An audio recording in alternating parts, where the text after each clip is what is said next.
Having in the chair. Well, hello everybody. It's Monday. Must be Monday somewhere. Good morning. Let's see. We were just talking about what we did over the weekend. I was at the cabin, and yeah, it was weird. I had to go put batteries in our cameras at the property, and did that. Got back up, and all I did is sat in my recliner and snored the rest of the day. And kind of looked at trees. No, I just looked at the TV and snored. Sounds like a wonderful weekend. Actually, it's like, man, I feel. But I really, I work a lot. When you go all week, those weekends where you can just kind of relax and not have to go again can be very refreshing. Yes, they can. And then so we came back on Sunday and then went to a friend's house and was in the pool. Yep. Sunday was a great day to be in the pool. And then got home that night. I was like, man, I'm really tired. I wonder why. I don't know. What do you got for us this morning? I just want to kind of go over what I saw because I keep telling we have a couple 100,000 extra homes going towards our deficit. And then I saw something this weekend and I was wrong. What? Say it ain't so. Yeah, it's not so. It's even worse than I thought. You wrong? Yeah, I know. Occasionally. What are you going to do? I can't believe it. All right. So we've had this before. This is our housing formation. We don't care. 1.4 million right there. Right, where is it? Right here, 1.4 million. Yeah. Right. And so that's kind of where we are with our current supply. Let me go to our next, make sure this works. Now this is just in Modesto, right? Yeah, this is just in Modesto. All right. There's our, that's national, where we are, folks. Right. And that's the average. That's what we're averaging normally before now. And so that's kind of, we're above average with the formations, and what the formations consider is the guy finally got out of the parents' basement and went and had to go pick up a house, right? These are new houses that they have to pick up. These are not someone leaving a house that they sold. So this is just eating up demand. Could be a couple who got divorced and one's staying in the house, another one's going to get another home. Right. So these are things that, where's my mouse at? There you are. And so now let's look at the new housing supply. I've been saying this for a while. We have 1.7 million housing starts. Destroyed annually there's about 100,000 homes that have to be destroyed annually because there's just something wrong with them and they have to recreate them. So we have a new supply of 1.6 million, right? And then new housing demand is that's what I just showed you, the 1.4 thousand. Got it today. I need to go back to bed. I guess I didn't sleep enough. Apparent surplus. But if you really look at housing starts completed, so the one above there is this one up here is what we're showing housing starts when you see all the documents out there. This is the formation. So I was actually saying 1.6 minus, and I was going off the 200,000. If you really look at what's actually only getting completed because of doors and windows and other stuff not being supply chain, yeah, correct. Your new supply, camera mouse, wake back up, is all right. So you minus 100,000 gets destroyed annually. 1.2 million is your new supply. Correct. Household formations we showed on the other one, 1.4. So we're negative 200,000. So we're actually adding to that 4.3 million that we kept saying that we need. We're in deficit. Now we keep adding 200,000 to it on top of it. So it's like the penalties that go on what you owe the IRS, right? They just keep compounding. Well, it's just telling us it's not getting better yet. It's still getting worse. And that's all I wanted to kind of talk about is what we see out there is it's not, everybody's still worried about getting a house and the market going through a bubble and yada, yada, yada. It's not happening. Ain't going to do it. Nope. Don't see it. Not at this juncture. It wouldn't be prudent. Should we keep going with old quotes from old presidents? Let's do it. Voting has consequences. Actually, Who was that? That was Obama. Actually, the best one is, and it could be related to today, is a recession is when your neighbor loses his house. A depression is when you lose your house, and a recovery is when Carter gets out of the White House. And that was a long time ago. That was Reagan.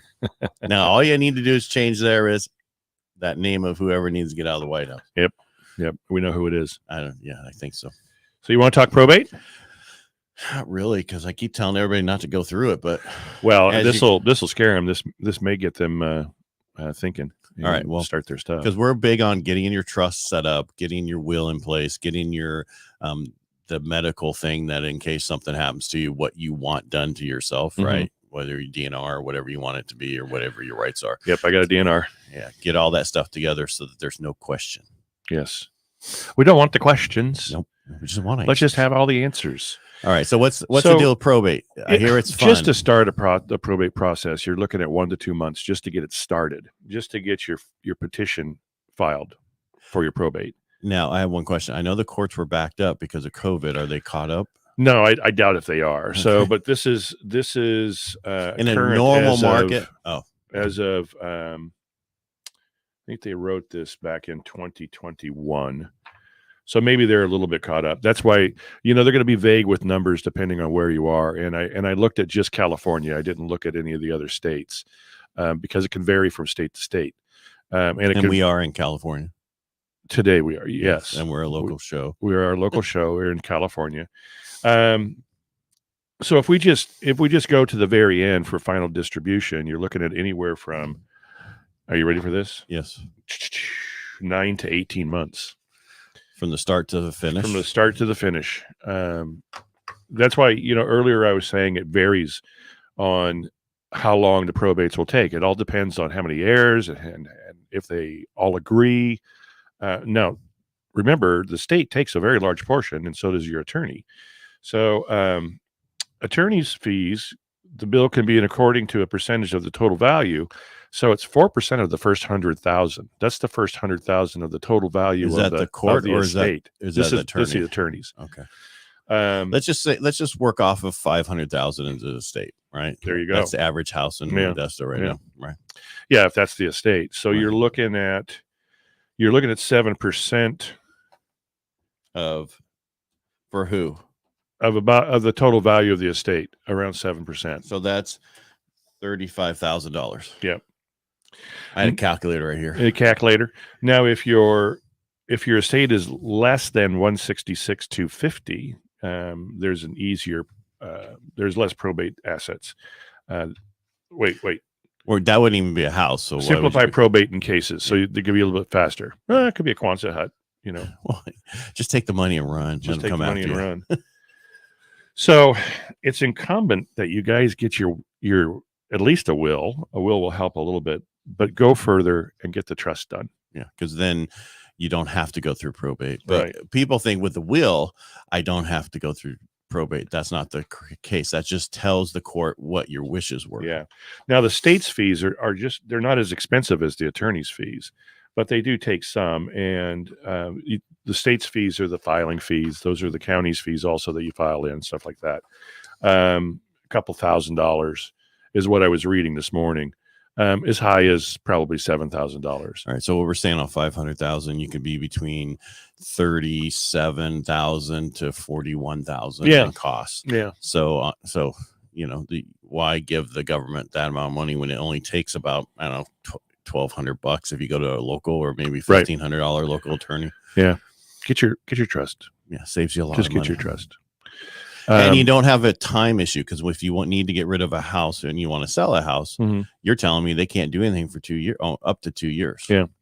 And not every probate necessarily needs court confirmation. So that will ease things up as well. What do you mean by that? Well, if all the heirs, let's say there's only one heir, you probably don't need court confirmation. You probably still need to post in the local newspaper. I believe it's 21 days. But there's a form you can sign and say, I'm not arguing with anything that's being settled with the estate. So that'll speed things up. So the court doesn't have to confirm with the distribution of the estate. Makes things faster. No court date, way faster. Now they go down the chain first, right? So mother, father, and then all the kids. Right. And if they don't have the kids, then they go up the chain, right? Then they go brothers, sisters, cousins. Cousins. Anybody that may have a vested interest in the property or think they do. Right. Grandpa told me he was going to leave me this when he died. Well, where is it in writing? I have it right here. I have it right here on a recorder. Yeah. That's not his voice. That's your voice.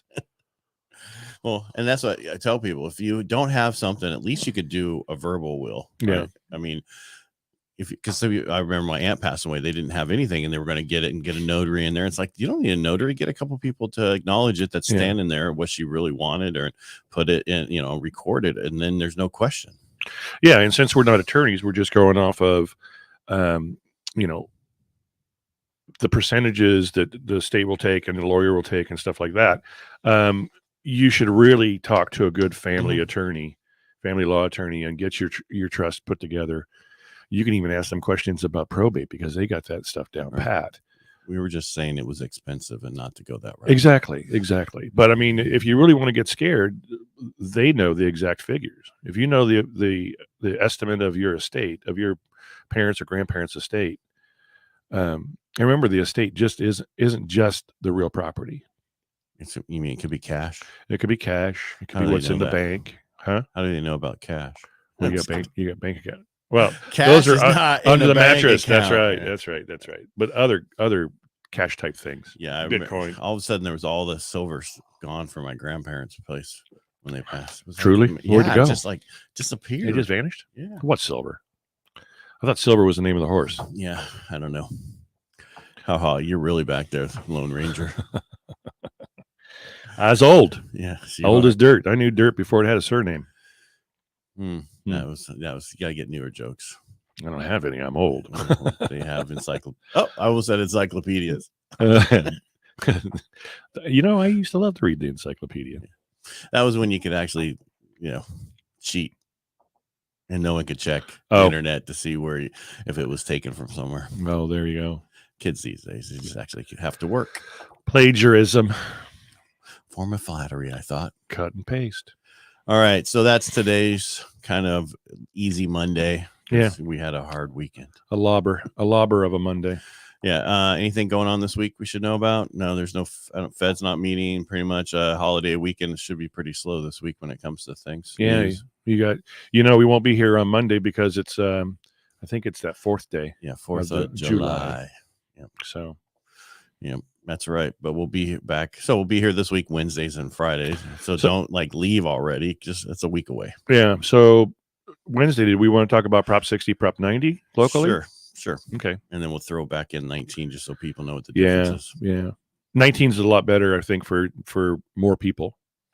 Yeah. Did I say that correctly? 55 and older now, Prop 19 helps a lot of people. A lot of people. And one of the main reasons is you can do it up to 3 times and you can buy up or buy down. Right. That's the kicker. And well, I was talking to one of my clients and they're like, hey, I'm trying to figure this out. I'm like, it's easy. What'd you sell your house for? What did you buy it for? What's the difference? Add that to your base. Yep. There you go. What more do you want? There's our show for 19. For sell by owner pros and cons. Oh, it depends on who the buyer is, Joe. Yeah. Are you talking about buying a for sale by owner, Joe? Or are you talking about selling something for sale by owner? Because those are two different things. Let's take that he's selling something for sale by owner. There's mandatory disclosures by statute that have to be done. You've got to know what to disclose. You got to disclose everything. And then here, we'll put this up here so people know what we're talking about. Yeah. And it's almost like seller beware. There's a lot of things your realtor does in the background that make sure that the transaction will go through and that your net is maximized. So buying a for sale by owner, if you are a seasoned home purchaser and you know what you're doing, he's talking about buying. I know. I said there. A home purchaser. I said, if you're a seasoned home purchaser and you know what you're doing, you get your inspections, you pay for your inspections, you know how to negotiate, you have a good lender, you should be okay. Yeah. The only thing you don't know is you don't know if the seller's disclosing you everything because there's no other realtor in the party or in the pool advising and telling the seller what he needs to disclose. Right. Now, what you could do is get a buyer's agent and have that buyer's agent represent you towards the seller and see if the seller will pay for the buyer's agent. Because 9 times out of 10, the reason they're for sale by owner, they think listing it is not that big of a deal, but they usually will pay the buyer's side. But here's the issue is who's going to make sure the contracts are signed right? Who's going to make sure all this is disclosed properly and you protect it? Who's going to order all the inspections? Who's going to check everything out? Who's going to open escrow with the title and escrow company? And remember, title and escrow is a neutral third party. They're not there to advise. They're not there to make sure that you've done everything correctly. They're not there to hold your hand. They're just making sure that the seller has done what they're supposed to do per contract. You've done what you're supposed to do per contract, and they close the deal. So, but very important to have. Who's going to advise you on getting title insurance? Who's going to advise you on getting the Alta policy for the lender? The lender will probably demand that you get that. So, yeah, what typically happens is they both sides rely on the lender to do stuff, and we can't do that. We're not licensed to do that. No. Yeah. And so what I would say is some lenders are. Yeah. Well, I'm licensed. I could, but I Yeah, don't, because why? I'm taking on more liability and not making more money. Well, in some cases, you don't know what you don't know. Right. If you're not, reading all the updates on what you're supposed to do, California is a very litigious state. So you got to be careful.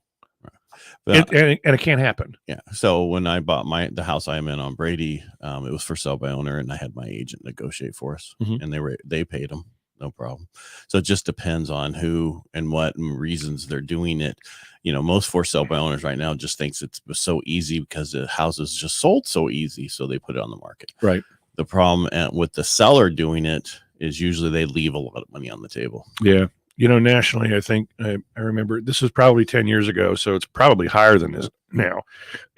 Or it could be that back on those cigarettes. No, it's the cocaine.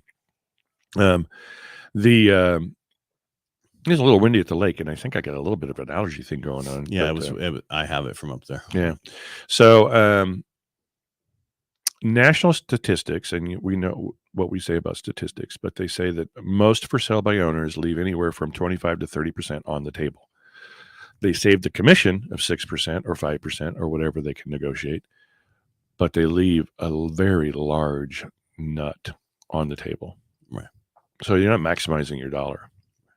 I'm just saying that it's usually be careful on the for sale by owners. They might be trying to hide something. That's why they're doing it for sale by owner. I'm not saying they are, but they could be.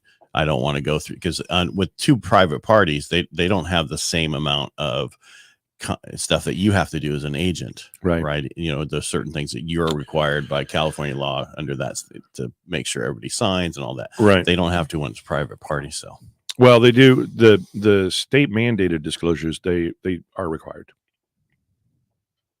The stupid stuff like the CO2 detectors or the CO detectors. Yeah, but that's the appraisal will take care of that. No, the appraisal, not every time. Yeah, well, unless it's a VA. I found out the VA don't even have to have them. Right. But most of the time, appraisals, when they go through, they check that the CO2 detectors are in, and the CO detectors. What's the difference? CO2. What did I say? Carbon monoxide is CO. What's CO2? Oxygen. Carbon monoxide. Anyway, we're having too much fun today. Yeah. All right. So they check for all that stuff, and then if they and the water heater double strap, those are the things that have to. If it's mandated, that's done in the appraisal. Because those two straps are going to save your ass in an earthquake, right? If all you're standing right next to it, all the rigid piping is going to burst. I think they're worried about it falling over and breaking the gas main. Yeah. Not anything else. So I have electric ones, so they're worried about it's electrocuting everybody. You don't have to double strap the electric.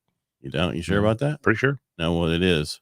No, good for you. Yeah, it is. And guess what? You don't have to double strap a tankless. Why? Because it's bolted to the wall. Tank. No tank. No tank. Tank. Yeah, and then for anything over 40 gallons has to have 3 straps. Right. Yep. Hey Joe, did that answer your questions, or was it gone enough? Was it vague enough to where you're just like, what the hell? Just be careful. Yeah. If you're going to go it alone, be careful. Buyer beware. Yeah. Seller beware too.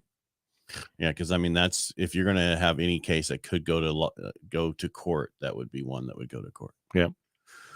All right. Anything else today? That one saying I said a while ago, where my client down the streets, I told him, be careful. You never know how much you need a realtor until you need a realtor. And he called me back and said, oh my God, I need you. Well, there you go. As a realtor. All right. Gotcha. Yeah. We didn't take it any other way. Good. All right. I think we're good. Yeah, I think so too. So Wednesday we'll talk about props. All right. We'll give it props. Not outboard props. No. All right. All right. Everybody have a great day. Wonderful day, guys. You too, Mike. Thanks for being here. Thanks, Ed.